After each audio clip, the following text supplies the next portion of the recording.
আমি তো করছিলাম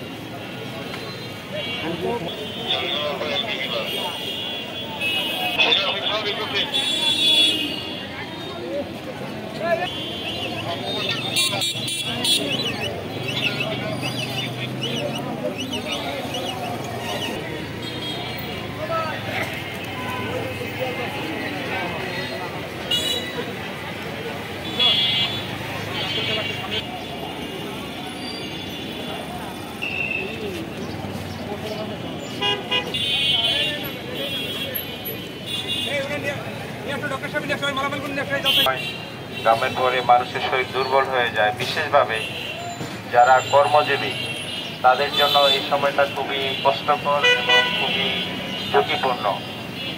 যারা কায়িক পরিশ্রম করে তাদের জন্য এই গরমের ভিতরে রোদের ভিতরে কাজ করা তাদের জন্য স্বাস্থ্যের জন্য অনেক ঝুঁকিপূর্ণ। তাই সচেতনতামূলক তাদেরকে সচেতন করার জন্য আজকে আমাদের এই ছোট আয়োজন জেলা পুলিশ ফরিদপুরের পক্ষ থেকে, যে আপনারা কিভাবে এই রোদের ভিতরে কি কাজ করবেন, কিভাবে স্বাস্থ্য সম্বন্ধে একটু তথ্য দিবেন।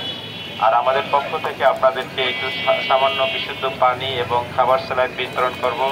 এই গরমের ভিতরে যখন মানুষ ঘেমে যায় তখন এই পানিতে খাবার স্যালাইন খেলে তার শরীরটা অনেক সুস্থ থাকে স্বাভাবিক।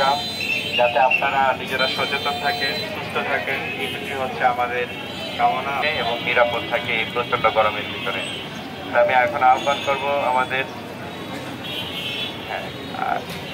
এর সাথে সাথে আমরা আপনাদের একটা গামছাও দিব, যাতে আপনারা ঘাম হলে ঘামটা শুকিয়ে ফেলতে পারেন। এই জন্য আপনারা সবসময় কাজে, সেটা আপনার স্বাস্থ্যের জন্য অনেক ঝুঁকিপূর্ণ হবে। আর যতটুকু সম্ভব আপনারা স্যালাইন খাবেন। এই স্যালাইন খাইলে, স্যালাইন যদি নাও থাকে লবণ চিনি